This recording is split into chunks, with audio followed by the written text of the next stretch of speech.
Pride. Pride isn't confidence, and it isn't self-respect.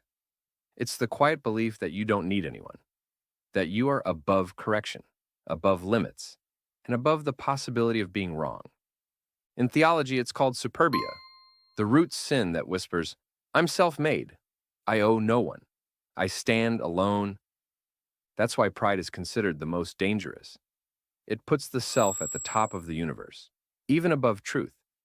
It blinds you to your flaws, fuels stubbornness, and turns mistakes into recurring patterns because you refuse to acknowledge them.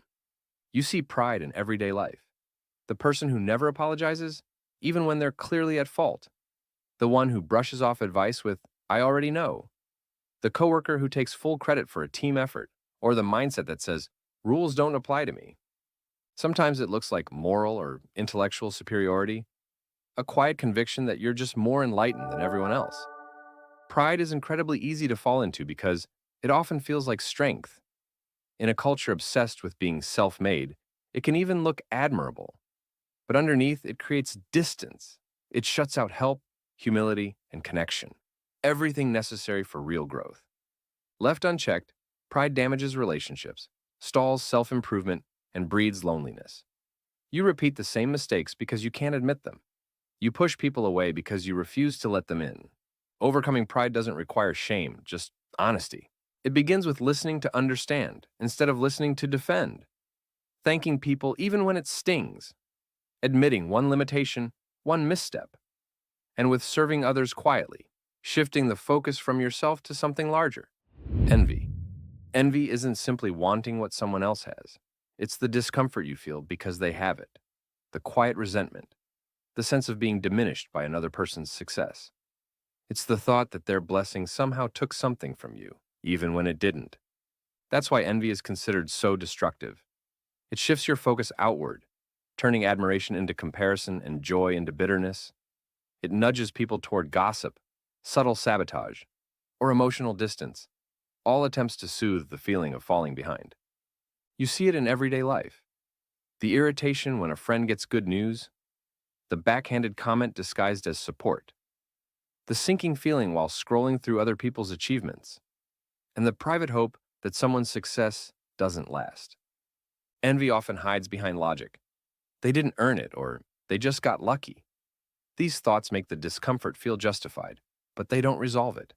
They simply mask a deeper truth. Envy comes from longing, not hatred. Understanding envy matters because it quietly drains joy. You stop celebrating others, and you stop appreciating yourself. Life becomes a constant comparison, a scoreboard that never brings peace. Overcoming envy begins with honesty. What is this feeling pointing me toward? It grows with gratitude for your own path and the willingness to celebrate others even when it stings a little. And it strengthens when you remind yourself, their success isn't my failure. I'm building at my own pace. Wrath. Wrath isn't the flash of anger that comes and goes. It's the kind that lingers, rage that hardens into bitterness, demands punishment, and refuses forgiveness or peace. It's anger that becomes a mission rather than a moment, shaping how you think, speak, and act. That's why wrath is considered deadly. It clouds judgment, destroys trust, and turns small wounds into lasting divisions. You see wrath in the grudge held for years, in road rage that escalates a minor mistake into danger, in the silent treatment or cutting sarcasm meant to wound, in online trolling intended to humiliate, and in using anger as a tool to intimidate or control. Wrath is moderately easy to fall into because it often feels righteous. You tell yourself, they deserved it, or I'm protecting myself, when the real aim is to strike back. In a culture that validates anger, wrath blurs the line between setting boundaries and seeking revenge. And when anger becomes identity, you stop noticing the damage it leaves behind. Understanding wrath matters because it traps you in old pain. It harms your health, poisons relationships, and creates reputations that are hard to escape. It keeps you locked in cycles of retaliation, repeating the same hurts over and over, never finding peace. Beneath the rage, there's often something softer, fear, grief, or a sense of powerlessness you've never had space to face. Overcoming wrath begins with pause and presence, a breath, a step back, a conscious moment before reacting. It comes from asking, what do I actually need right now? To feel safe? To feel heard? To feel respected? Forgiveness, not approval, is part of the release. Therapy can help untangle the deeper wounds, and replacing vengeful thoughts with, this no longer serves me, slowly breaks the cycle. Sloth. Sloth isn't laziness, and it isn't simple exhaustion. It's the quiet draining of your inner drive, the emotional and spiritual apathy that whispers, nothing matters, so why even try? Originally called acedia, it describes a state where meaning feels distant, purpose feels heavy, and engagement feels pointless. That's why sloth is considered deadly. It keeps you from growing, acting, or showing up for your own life. You see sloth in the hours lost to mindless scrolling, in the passion project delayed until tomorrow for years, in drifting through relationships or work without presence, in cynicism that pretends not to care, and emotional walls built to avoid vulnerability.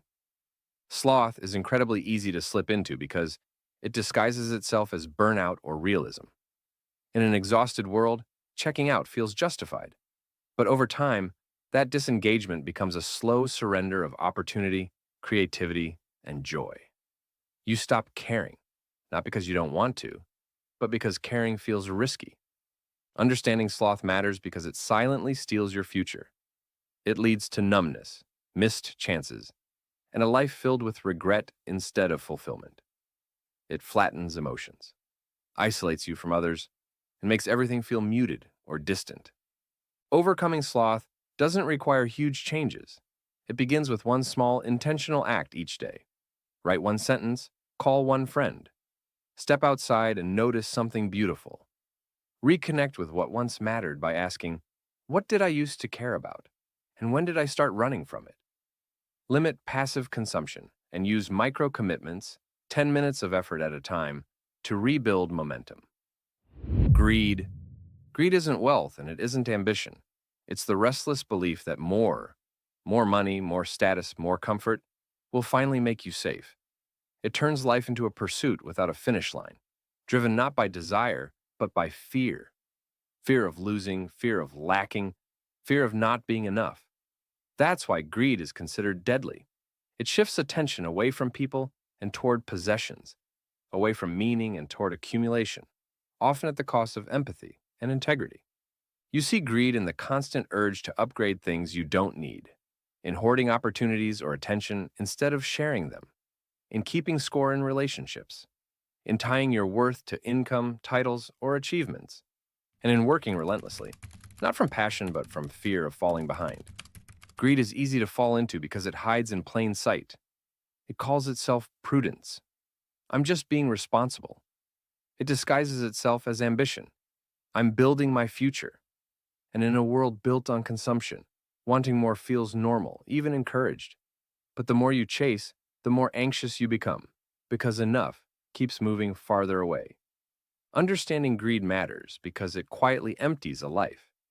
It breeds anxiety, isolates relationships, and blinds you to the joy of already having enough. It can push you toward burnout, transactional connections, and ethical compromises in the name of gain. Overcoming greed isn't about rejecting success. It's about redefining it. It starts with generosity, giving time, money, or attention without expecting anything back.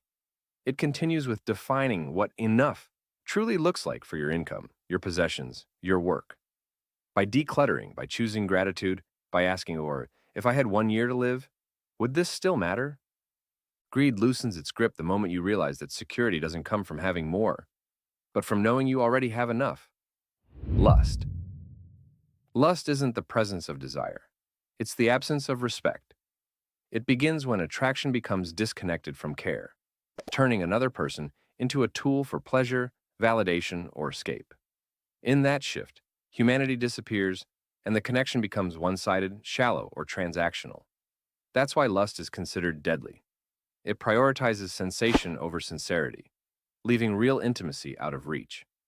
You see it in treating people on dating apps like categories instead of individuals, in using fantasy or pornography to avoid emotional vulnerability, in pressuring a partner physically while remaining emotionally distant, and in consuming media that treats bodies as currency. Sometimes it even shows up inwardly, when someone values themselves only for how desirable they appear. Lust is easy to slip into because it hides behind modern language. I'm just exploring, or everyone does this. But over time, it creates a quiet loneliness, a sense of being surrounded by connections that never truly connect. It leads to shallow relationships, emotional numbness during intimacy, and cycles of guilt or self-doubt. Overcoming lust doesn't mean rejecting desire. It means aligning it with dignity. It starts by asking, do I see this person fully, or just what they provide? By limiting objectifying media, by practicing closeness that isn't sexual, conversation, honesty, shared attention, and by letting desire grow in the same direction as respect. Lust fades when humanity returns to the center, both theirs and yours. Gluttony. Gluttony isn't just eating too much. It's the habit of consuming past the point of need, food, drinks, entertainment, shopping, scrolling, because it feels easier than dealing with discomfort. It shows up quietly. In the extra meal you're not hungry for. In the show you let autoplay because reality feels heavier than fiction. In the late night scrolling that leaves you anxious instead of informed. In the drink, the snack, or the purchase that promises relief, but only numbs for a moment. That's why gluttony is considered deadly. Not because it's dramatic, but because it trades presence for distraction. It shifts your focus from what actually matters to whatever brings the quickest hit of comfort. Most people don't even notice when they slip into it. In a world where everything is instant and endless, overconsumption feels normal, sometimes even encouraged. But the cost adds up: your health, your money, your time, your creativity, and your emotional availability. You slowly become someone who's always checking out instead of showing up. Gluttony loosens its grip the moment you pause and ask, what am I really trying to avoid right now? When you enjoy things with intention instead of excess, one good meal, one honest moment, one mindful break, you regain control, clarity, and connection. Temperance isn't about denying yourself pleasure. It's about choosing it consciously instead of running from uncomfortable truths. In the end, the seven sins aren't monsters lurking in the dark. They're the quiet habits we slip into without noticing, the patterns that shape us more than we realize. Thanks for watching. Toon's Sticky Nation, from your trusty and slightly frazzled Sticky Note.